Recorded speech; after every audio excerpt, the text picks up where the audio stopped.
الحمدللہ والصلاة والسلام علی سیدنا مولانا و ملجانا و مولانا محمد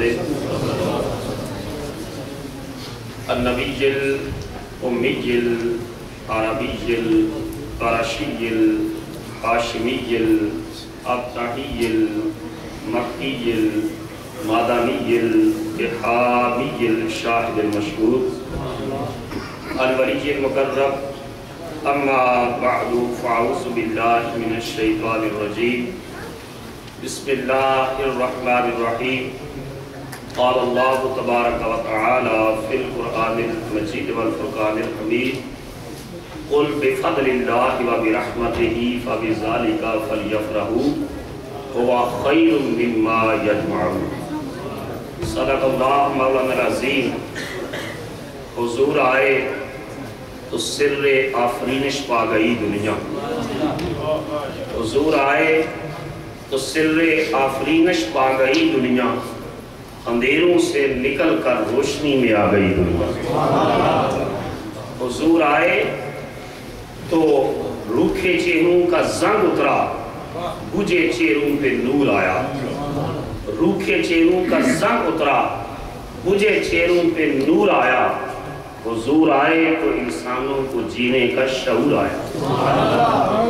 اللہ جل مجدہ کی حمد و ثنا اور حضور راحت قلب و جان صلی اللہ تعالیٰ علیہ وآلہ وسلم کی بارگاہ کریمانہ میں عقیدتوں، محبتوں اور چاہتوں کا خراج پیش کرنے کے بعد میزبان محفل فیض یافتہ حضور پیر صاحب ڈیرہ شریف قبلہ پیر امین الحسن شاہ صاحب کے خلیفہ مجاز حضرت پیر سید میر حسین شاہ صاحب، ہم سب علماء کی شان اور ان کی پہچان مکی مسجد کے روح رواں حضرت علامہ حافظ صابر صاحب پاکستان سے تشریف ابھی ڈائریکٹ تشریف لا رہے ہیں۔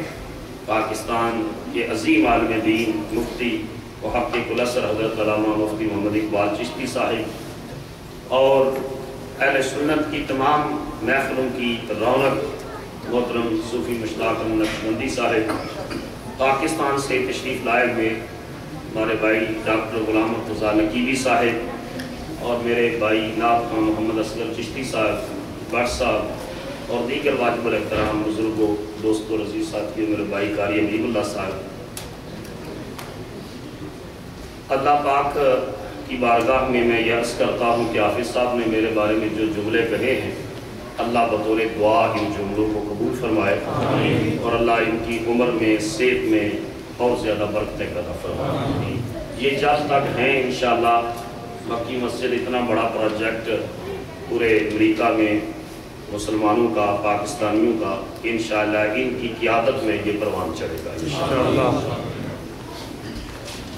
تو میں نے کچھ زیادہ گفتگو لمبی نہیں کرنی، ابھی دو نعتیں بھی ہیں اور اس کے بعد مفتی صاحب کا خصوصی خطاب ہوگا اور انشاءاللہ العزیز ہم جو ہے بر وقت اس محفل کو مکمل بھی کریں گے۔ حضور نبی کریم صلی اللہ تعالیٰ علیہ وآلہ وسلم کا جو مقام ہے نا بطور نبی، وہ کوئی انسان تو کیا کوئی نبی بھی نہیں جان سکتا، کیونکہ کسی کا مقام وہ جان سکتا ہے جو اس سے بڑا ہو یا کم از کم اس کے درجے کا ہو۔ حضور سے بڑا تو کجا، حضور کے برابر کا نبی بھی کائنات میں، بولو سارے کائنات میں نہیں آیا۔ حضور تو وہ ذات ہیں کہ اعلیٰ حضرت نے کہا تھا خلق سے اولیاء اور اولیاء سے رسول اور رسولوں سے اعلیٰ، اونچا بولو سارے، رسولوں سے اعلیٰ، رسولوں سے اعلیٰ۔ اعلیٰ حضرت نے کہا اب تو یوسف بھی ان کی غلامی میں ہے، اب تو یوسف بھی ان کی غلامی میں ہے، تو زلیخا نہ دیکھا ہمارا نبی، اب تو یوسف بھی ان کی غلامی میں ہے، تو زلیخا نہ دیکھا ہمارا نبی۔ اے زلیخا تم اور زنان مصر جس جمال یوسفی پر فدا ہوتی رہی، کاش تم نے جلوہ مصطفیٰ کا نظارہ کیا۔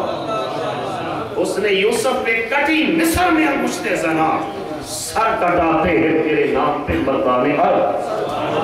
تو حضور کے برابر کا نبی بھی کائنات میں نہیں آیا، اس لیے حضور علیہ السلام کا بطور نبی کوئی مقام نہ جان سکتا ہے نہ پہچان سکتا ہے۔ حضور علیہ السلام کا جو روحانی مقام ہے وہ بھی کسی کے بس کی بات نہیں ہے۔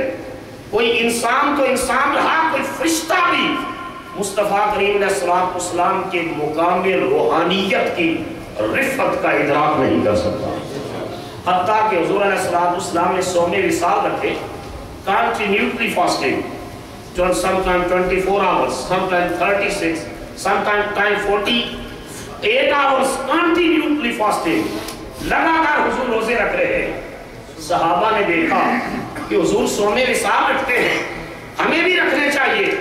اب انہوں نے بھی رکھنے شروع کر دیے اس روحانیت کے اعلیٰ درجات کو پانے کے لیے، لیکن زرد ہو گئے ہیں رنگ ان کے، جسم لڑکھڑانے لگے ہیں، نکاحت اور کمزوری کے آثار ظاہر ہونے لگے ہیں۔ حضور نے پوچھا کیا ہوا؟ کہنے لگے یا رسول اللہ ہم بھی صوم وصال رکھتے ہیں۔ حضور نے فرمایا کہ تم نہ رکھا کرو، عرض کیا آقا آپ بھی تو رکھتے ہیں، ہم حضور کی اتباع میں یہ صوم وصال رکھتے ہیں۔ آقا کریم نے ارشاد فرمایا ایکم مصری، تم میں محمد کی مثل کون ہو سکتا ہے؟ تم میں میری مثل کون ہو سکتا ہے؟ ابھی تو انکار رکھتی، میں تو رات اپنے رب کے پاس گزارتا ہوں، ہوا یطعمنی و یسقینی، میرا رب رات کو مجھے کھلاتا بھی ہے، میرا رب رات کو مجھے پلاتا بھی ہے۔ حضور علیہ السلام کے روحانی مقام کا ادراک کرنے سے کوئی انسان کا اثر ہے کہ وہ کس درجے کی روحانیت تھی کہ رات کے لمحوں میں خدا کا محبوب، خدا کا مہمان ہوتا ہے، خدا محمد کا میزبان ہوتا ہے صلی اللہ علیہ وسلم۔ اسی وجہ سے ہمیں تو یہی کہنا پڑتا ہے یا صاحب الجمال و یا سید البشر، یا صاحب الجمال و یا سید البشر، من وجهك المنیر لقد نبر القمر لا يمكن الصناع كما كان حقه بعد خدا بزرگ تو ہی قصہ مختصر۔ کہ حضور کے مقام کا کے بارے میں فقط اتنا کہا جا سکتا ہے کہ خدا کے بعد اگر کسی کا مقام ہے تو وہ مقام مصطفیٰ، بولو سارے وہ مقام خدا کے بعد اگر کسی کا مقام ہے تو وہ مقام کسی شخص نے حضرت خواجہ غلام فرید سے پوچھا کہ اللہ اور اس کے رسول میں فرق کیا ہے؟ آپ نے فرمایا کہ وجوداً جدا ہیں مگر محبتاً ایک ہیں۔ اس نے کہا حضور میں سمجھا نہیں۔ آپ نے فرمایا نفساً جدا ہیں اطاعتاً ایک ہیں۔ اس نے کہا جی سادی گل کرو، ہمیں اپنی اصطلاحات دی سمجھ نہیں آتی۔ آپ نے فرمایا پھر تیرے لیول کے مطابق میں کہتا ہوں ایک ہے، ایک ہے، ایک ہے۔ ایک سرائکی زبان میں کہا ایک ہے، ایک ہے، ایک ہے، جیڑا ایک نو ڈو کر جانے کافر تے مشرک کا وجود جدا ہے، لیکن جو مصطفیٰ سے محبت کرتا ہے وہی خدا سے محبت کرتا ہے، جو مصطفیٰ سے بغض کرتا ہے وہی خدا سے بغض کرتا ہے۔ کہا یہاں تو حالت یہ ہے حضور علیہ السلام کی ذات پاک کے بارے میں نقش ڈھونڈنے والوں کو خبر نہیں کہ دنیا میں کوئی مصطفیٰ جیسا حسین تو آیا ہی نہیں۔ خواجہ غلام فرید نے کہا کہ مجنوں کو لوگ تانے دیتے تھے کہ تیری لیلا کا رنگ بڑا کالا ہے۔ اس نے کہا تمہیں وہ آنکھ نصیب نہیں جو لیلا کو دیکھ سکے۔ خواجہ غلام فرید نے اپنی زبان میں اس کا ترجمہ یوں کیا کہ لوکاں آکھیا مجنے کو تیری لیلا رنگ دی کالی، لوکاں آکھیا مجنے کو تیری لیلا رنگ دی کالی، مجنے جواب دیتا تساں کو آنکھ نہیں ویکھن والی، چٹے ورق قرآن دے اتے سیاہی رنگ دی کالی۔ کہا تمہیں وہ نگاہ نصیب نہیں ہے، وہ نظر نصیب نہیں ہے۔ دیکھنے والا تو ابو جہل بھی دیکھتا تھا لیکن اس کے اندر کفر و پلیتی تھی، اس کو حضور کی ذات کا عرفان نہ نصیب ہو سکا۔ اور اگر کوئی دیکھتا ابو بکر کی نگاہ سے، وہ کہتے کہ ساری عبادات سے افضل عبادت اگر کوئی مجھ سے پوچھتے ہو نا تو میرے نزدیک النظر الی وجہ رسول اللہ، میرے نزدیک سب سے افضل عبادت سے ہے کہ آنکھ ابو بکر کی ہو جلوہ محمد مصطفیٰ کا۔ تو میں عرض یہ کرتا ہوں کہ جو نبی صلی اللہ علیہ وسلم پتھر مارنے والوں کو دعائیں دیتے ہیں، وہ نبی میلاد کرنے والوں پر کتنا کرم کرتے ہیں۔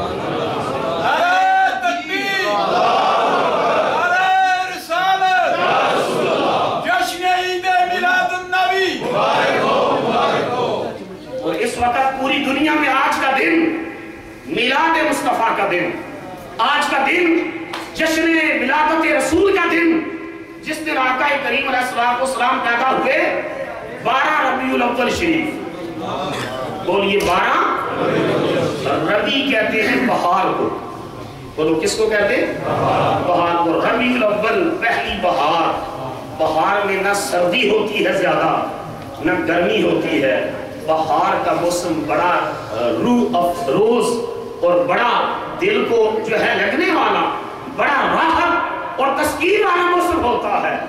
12 ربیع الاول اسلامی مہینوں کے اعتبار سے اور ہندی مہینوں کے اعتبار سے یکم جیٹھ بنتی ہے۔ کرسچن جو کیلنڈر ہے ہمارے پاس، اس کی روح سے 22 اپریل بنتی ہے۔ 571 عیسوی رات جا رہی تھی اور دن کا اجالا آ رہا تھا۔ یہ علماء نے لکھا ہے کہ رات میں التجا کی، اے اللہ تیرا محبوب میرے دامن میں آئے تاکہ مجھے شرف نصیب ہو ولادت رسول کا۔ دل نے کہا اے اللہ تیرا محبوب دن کے اجالے میں آئے تاکہ میری روشنی کو یہ شرف ملے۔ اللہ نے فرمایا رات نہ میں تجھے محروم کروں گا، دن نہ میں تجھے محروم کروں گا، میرا محبوب اس لمحے آئے گا رات جا رہی ہوگی دن آ رہا ہوگا۔ اور یہ اس بات کی علامت تھی کہ اب رات کی تاریکی جو چھٹ رہی ہے تو اب کفر، شرک، جہالت، ظلم، لاقانونیت کی سیاہ رات چھٹ رہی ہے اور مصطفیٰ کی ولادت سے ادب اور علم کا سویرا طلوع ہو رہا۔ حضرت عبد المطلب حضور کے دادا تشریف فرما تھے، کہتے ہیں کہ جب سیرت نگار میں لکھا ہے حضور علیہ السلام پیدا ہوئے تو کعبے کے اندر سے آواز آئی، سارے بت سجدے میں گر گئے اور وہ گر گئے بت، اور دیوار کعبہ سے آواز آئی ولد المصطفیٰ، مصطفیٰ پیدا ہو گئے۔ یہ آواز آئی، سارے بولو، کعبے کی دیواروں سے آواز آ رہی، والمختار النذیر تہلک بیدہ الکفار، کہا وہ صاحب مختار نبی آ گیا ہے جس کے ذریعے اللہ کفر کا خاتمہ کرے گا اور حق کا بول بالا کرے گا۔ کعبے سے یہ آواز اس لیے آئی کہ جس کعبے کو سیدنا ابراہیم علیہ السلام نے بنایا اس کے اندر بت تھے، بتوں سے سجا ہوا تھا، تو کہا وہ ذات آ گئی ہے جو اس سے بتوں سے اس کعبے کو پاک کر کے اس کو حقیقی معنوں میں خدا کا گھر بنا دے گا۔ اور حضرت حسان بن ثابت رضی اللہ تعالیٰ عنہ، یہ جو معروف ہیں آپ کے سنتے ہیں حضور علیہ السلام کے صلاحان، ان کی عمر مبارک 120 سال تھی۔ کتنی؟ 60 سال زمانہ جاہلیت میں گزارے اور 60 سال کی عمر تھی، حضور کا کلمہ پڑھا، مسلمان ہوئے تو 60 سال پھر حضور کی نعتیں پڑھتے ہوئے گزارے۔ اگر کوئی ان سے سوال کرتا کہ عمر کتنی ہے، آپ جواب دیتے ہیں کہ 60 سال عمر ہے۔ سائل کہتا کہ آپ کی عمر تو زیادہ لگتی ہے، آپ فرماتے ہیں میں عمر کو عمر اس دن گنتا ہوں جب مصطفیٰ کا کلمہ پڑھا، اس سے پہلے کی عمر کو میں عمر شمار نہیں کرتا۔ وہ بیان کرتے ہیں کہ میری عمر جو ہے وہ 6-7 سال تھی جب حضور پیدا ہوئے، 7-8 سال میری عمر تھی، اور میں جو سنتا تھا وہ سمجھتا تھا، جو دیکھتا تھا وہ پہچانتا تھا۔ جس دن رسول اللہ صلی اللہ علیہ وسلم پیدا ہوئے اس دن میری عمر 7-8 سال تھی، اور میں نے یہ آواز سنی کہ مکہ کا ایک مایا ناز یہودی مکے کے ایک چوک میں کھڑے ہو کر کہہ رہا تھا یا معاشر یہود فاجتمعوا الیہ، اے گروہ یہود سارے اکٹھے ہو جاؤ، ایک جگہ جمع ہو جاؤ، میں ایک اعلان کرنے والا ہوں۔ حسان بن ثابت کہتے ہیں میں نے وہ منظر اپنی آنکھوں سے دیکھا کہ اس کی آواز کے اوپر مکہ کے سارے یہودی جمع ہو گئے۔ انہوں نے کہا ہمارے آقا، ہمارے تاجدار، ہمارے رہنما، ہمارے لیڈر، بتائیے کیا معاملہ ہے، آپ نے کیوں سب کو جمع کیا؟ اس نے کہا ہماری کتاب میں تورات میں جس ستارے کے طلوع کی جو ہے نشانی لکھی ہے، اس نے کہا تالاؤ نجم احمد الذی ولد فی ہذہ اللیلہ، میں نے اس لیے تمہیں جمع کیا ہے کہ تورات میں جس آخری نبی کی ولادت کے بارے میں یہ لکھا ہے کہ فلاں ستارہ اپنی جگہ سے حرکت کرے گا تو آخری نبی آئے گا، آج رات وہ ستارہ گردش کر چکا ہے، آخری نبی آ چکا۔ وہ آئے روشنی بن کر شبستان محبت میں، وہ آئے روشنی بن کر شبستان محبت میں، اندھیرا ہی اندھیرا تھا، اجالا ہی اجالا ہی۔ اور دوسری روایت ام المؤمنین حضرت عائشہ صدیقہ رضی اللہ تعالی عنہا سے، حضرت عائشہ فرماتی ہیں کہ میں نے حضور علیہ السلام سے یہ سنا کہ جب میری ولادت مبارکہ ہوئی تو ایک یہودی وہ آیا، اور ان دونوں میں کنیکٹیویٹی اور ارتباط بھی دونوں روایات کے اندر ہو سکتا ہے کہ ممکن ہے وہی یہودی ہو یا کوئی دوسرا یہودی عالم۔ اس نے کہا اے قریش مجھے بتاؤ آج تمہارے ہاں کسی کے گھر بیٹا پیدا ہوا ہے؟ لوگوں نے کہا ہاں عبد المطلب کے مرحوم بیٹے عبداللہ کے گھر ایک بچہ پیدا ہوا ہے۔ کہنے لگا خدا کا واسطہ ہے مجھے وہ بچہ دکھا دو۔ وہ لے کر حضور علیہ السلام کی والدہ ماجدہ سیدہ آمنہ سلام اللہ علیہا کے پاس آئے، حضور علیہ السلام کو اس نے دیکھا۔ ام المؤمنین روایت کرتی ہے کہ حضور علیہ السلام کے مبارک کندھوں سے اس نے کپڑا ہٹایا، اور جب اس کی نگاہ مہر نبوت پر پڑی تو غش کھا کر زمین پر گر گیا، اور کافی دیر کے بعد جب اسے ہوش آئی تو لوگوں نے پوچھا کیا معاملہ ہوا، تو نے کیا دیکھا کہ تو غش کھا کر گر گیا؟ اس نے کہا کہ ذہبت النبوۃ من بنی اسرائیل، ذہبت النبوۃ من بنی اسرائیل، اے بنی اسرائیل تمہارے اندر سے نبوت ختم ہو گئی، اے بنی اسماعیل تم جشن مناؤ، اب قیامت تک اس بچے محمد کی وجہ سے تمہاری عزت کے ڈنکے بجے، اب قیامت تک اس بچے کی وجہ سے وہ ایک چینل آف نبوت، چینل آف پرافٹ ہوڈ جو حضرت اسحاق سے چلا تھا اور حضرت یعقوب سے ہوتا ہوا بنی اسرائیل میں ہزاروں کی تعداد میں نبی اور رسول آئے، وہ چینل آج اختتام کو پہنچ گیا، نبوت بنی اسرائیل سے ختم ہو گئی، اور وہ چینل جو اسماعیل سے چلا تھا اس سے لے کر مصطفیٰ آئے اور کہا آج کے بعد بنی اسرائیل کا چرچا نہیں ہوگا، بنی اسماعیل کا چرچا ہوگا، اور اس بچے کی وجہ سے قیامت تک ان کی عزت کے ڈنکے بجے۔ سمٹ رہے ہیں ستارے فلک کی باہوں میں، سمٹ رہے ہیں ستارے فلک کی باہوں میں، غبار نور ہے پیدا ہوا راہوں میں، یہ کس رسول کی آمد ہے بزم ہستی میں، سحر چراغ بجھا کے کھڑی ہے راہوں، یہ کس رسول کی آمد ہے بزم ہستی میں، سحر چراغ بجھا کے کھڑی ہے راہوں میں۔ 7ویں دن حضرت عبد المطلب نے عقیقہ کیا رسول اللہ صلی اللہ علیہ وسلم، کتنے دن؟ برتھ ڈے مناتے ہو، عقیقہ کرنا بھی سنت رسول ہے، برتھ ڈے ہر سال مناتے ہو ٹھیک ہے، لیکن حضور نے فرمایا کہ بچہ اور بچی یہ مرتہن بعقیقتہ، الولد مرتہن بعقیقتہ، بچہ اور بچی عقیقے کے عوض گروی رکھا ہوا ہے، تو سنت یہ ہے کہ 7ویں دن بچے اور بچی کا عقیقہ کرو، بچے کے لیے 2 بکرے یا بکری، بچی کے لیے 1، تو اگر 7 میں نہ کر سکو تو 14ویں دن، 14ویں نہ کر سکو تو 21ویں دن، 21ویں بھی نہ کر سکو تو زندگی میں جب بھی کرو عقیقہ ادا ہوتا ہے۔ حضرت عبد المطلب نے 7ویں دن عقیقہ کی، عرب ٹریڈیشنز بھی تھی، اور پورے قریش مکہ کو جمع کیا، اور جب بہت بڑا کھانے کا اہتمام تھا تو ایسے لگتا ہے حضور کی ولادت کے 7ویں دن میلاد کا جلسہ تھا، کیونکہ بکرے ذبح ہوئے، بہت بڑی دعوت تھی، اور قریش کے سردار جمع تھے، تو انہوں نے پوچھا عبد المطلب اپنے پوتے کا نام کیا تجویز کیا ہے، نام کیا تجویز کیا ہے؟ آپ نے فرمایا میں نے اس کا نام محمد رکھا، سارے پوچھا کیا نام رکھا ہے؟ سب کی آواز ہے، کیا نام رکھا ہے؟ محمد صلی اللہ علیہ وسلم۔ انہوں نے کہا عبد المطلب پہلے آپ کے پورے خاندان میں اس نام محمد صلی اللہ علیہ وسلم کا کوئی آدمی نہیں گزرا، آپ نے یہ نیا نام رکھا، یہ اچھوتا نام رکھا، یہ منفرد نام رکھا. انہوں نے آپ نے فرمایا کہ جانتے ہو محمد کا معنی کیا ہے؟ علامہ سہیلی نے لکھا ہے الذی یحمد حمدا بعد حمد کرۃ بعد کرۃ، کہ محمد اس کو کہتے ہیں جس کی بار بار تعریف کی جائے. سبحان اللہ. ہر سال جلسہ ہوتا ہے، پورے سال میلاد ہوتا ہے، 1500 سال گزر گیا. حمدن بعد حمد، جس کی بار بار تعریف کی جائے، بار بار تعریف کی جائے. کرۃ بعد کرۃ، ہر زبان میں کی جائے، ہر لہجے میں کی جائے. کوئی انگریزی میں جس کی تعریف کرے، کوئی عربی میں کرے، کوئی اردو میں کرے، کوئی پشتو میں کرے، کوئی پنجابی میں کرے، کوئی نعت خوانی کی صورت میں کرے، کوئی تقریر کی صورت میں کرے، کوئی تصنیف کی صورت میں کرے، کوئی جو ہے تدریس کی صورت میں کرے.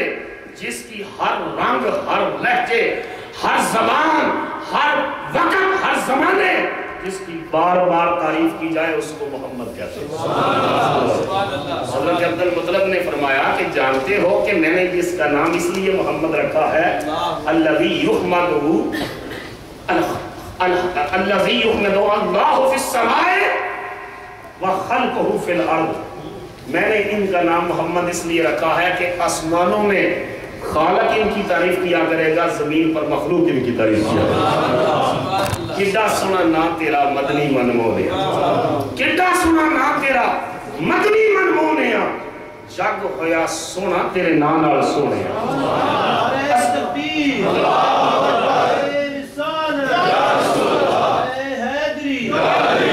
کڈا سنا نا تیرا مدنی من مونیا، جگ ہویا سونا تیرے نام نال سونیا. عظمتاں نہیں سمجھیاں سدائیاں تیرے نام دیاں، جگ میں چھپا گیا دعائیاں تیرے نام. حضرت عبد المطلب کا وہ قول کیسے سچا ثابت ہوا کہ خدا پھر عرش سے اعلان کرتا تھا وَرَفَعْنَا لَكَ ذِكْرَكَ، محبوب زمین پر مخلوق تیرا ذکر کرے گی، عرش پر تیرا رب تیری عظمت کے بنا دے گا.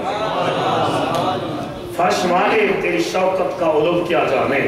اللہ حضرت نے کہا فرش والے تیری شوکت کا علو کیا جانے. خسروا عرش پہ اٹھتا ہے فریدا تیرا. حضور علیہ السلام کا جو نام ہے نا، میں اختتام کی طرف لا رہا ہوں، اس پر اللہ پاک نے کوئی نکتہ نہیں رکھا. بولو نکتہ نہیں رکھا، اونچا بولو نکتہ. جو رب مصطفیٰ کے نام پر نکتے کا بوجھ برداشت نہیں کرتا، کیا وہ مصطفیٰ کی ذات پر نکتہ چینی برداشت کر دیتا؟ شاعر نے کہا آ تجھ کو بتاؤں کیوں بے نکتہ ہے نام محمد، آ تجھ کو بتاؤں کیوں بے نکتہ ہے نام محمد. نام پر نکتے کا بوجھ آئے، حق کو یہ بھی گوارا نہیں کہ اللہ کو یہ بھی گوارا نہیں کرتا کہ مصطفیٰ کے نام پر نکتے کا بوجھ آئے تو وہ نکتہ چینی کیسے برداشت کر سکتا ہے. اور محبوبہ اعظم چشتی صاحب نے کہا کہ محبوبہ تے نکتہ چینی کرم تو جڑا باز نہیں آمدا، اصل منافق جانیے اس نو او جھوٹے پیار جتاؤندا. سانو دسیا عشق دے مفتی نے جڑا مڑ مڑ ہے فرماندا، اعظم جتھے دل لگ جائے اتھے عیب نظر نہیں آتا. اعظم جتھے دل لگ جائے اتھے عیب نظر اتھے تے عیب ہوئے تاں نظر نہیں آتا. اور اتھے تے حسان بن ثابت کہندا یا رسول اللہ میری اکھ تے محمد جیڑا سونا دیکھیا ہی واکسن من کلام ترکت تو آئی واجمل من کلام طالب النساء خلقتا مبرعا من کل عیب. نعت کا یہ مصرع اہل سنت کا عقیدہ ہے، یہ مصرع یاد رکھ لو. اگر کوئی حضور کی ذات پر اعتراض کرے، نقص ڈھونڈے تو کہو ظالم حیا کر، مصطفیٰ کا ثنا دربار رسالت میں کھڑا ہو کر کہتا یا رسول اللہ خلقتا مبرعا من کل عیب. سنیا رب نے تجھے ہر عیب سے، ہر نقص سے، ہر کمزوری سے، ہر کجی سے، ہر ستم سے پاک پیدا کیا ہے. کانکا قد خلقتا کما تشاؤ، مجھے تو ایسا لگتا ہے رب تیری مرضی سے تجھے بناتا رہا، تیری مرضی سے تجھے بناتا رہا. تو دوستو بہت سے اور نکات ہیں، مگر میں اختتام پذیر کرتے ہوئے جو ہے اس بات کی طرف لا رہا ہوں، ایک ختم کرتے ہوئے کہ خواجہ غلام فرید کے اشعار پر میرا دل چاہتا میں ختم کروں. عاشق کی زبان جو ہے اس میں جو درد و سوز ہے اسی پر انہوں نے کوٹ مٹھن میں اس علاقے کی طرف ایک مرتبہ تقریر کرنے گیا تو میں نے وہ بوٹے اور کہانیاں دیکھے جس میں وہ عاشق صادق مدینے کی طرف رخ کر کے حضور کی بارگاہ میں استغاثہ کیا کرتے. انہوں نے کہا یا رسول اللہ ایک واری لنگ آ تو ساڑی جات. اگر سننا ہے تو ٹھیک ہے لیکن میں ختم کر دوں. چلو ایک واری لنگ آ تو ساڑی جاتے میں داریاں کرے ساں سکاں لہاتے. حال پان مصری علاچیاں مگیساں. حال پان مصری علاچیاں مگیساں تے اتری گلاباں کی ململ دریساں. کنگی کریساں تے مہندی دریساں کول بہاساں میں دلہا بناتے. شملے دیاں سوٹیاں تے جے پور دے چیرے. شملے دیاں سوٹیاں سرائکی زبان میں شملے دیاں سوٹیاں تے جے پور دے چیرے لکھ لال نیلم تے پکھ راج ہیرے. آخر میں خواجہ صاحب نے یہاں بیٹھے ہر عاشق کے دل کی کیفیت کو بیان کیا ہے کہ یا رسول اللہ اونجتے غریب ہم پر دل تے امیر. اونجتے غریب ہم پر دل تے امیر ہے. جو چیز دیساں دیساں رجا دے. جو چیز دیساں دیساں رجا دے. خدمتاں کریساں تے جیساں ہداراں. خدمتاں کریساں تے جیساں ہداراں. کدی تھوڑ نہ دیساں تے دیساں ہزاراں. پھر کیا اینے کوڑیاں ہپاں کیوں مریساں. خود ویکھ گئے تساں آپے آتے. خود ویکھ گئے تساں آپے آتے. کہ یا رسول اللہ جس میں تسی آگئے ہو تے پھر واپس جان لگے ہو نا. اس کیفیت کو بیان کیتا کہ زوری جے ویسو تے میں ونجن نہ دیساں. زوری جے ویسو تے میں ونجن نہ دیساں. گل پا کے پلڑا میں منتا کرے ساں. گل پا کے پلڑا میں منتا کرے ساں. ایہو سوال فرید تا من گن جد جان کٹ گن لٹ مالو زر گن پر ایک وری لگا تو سر.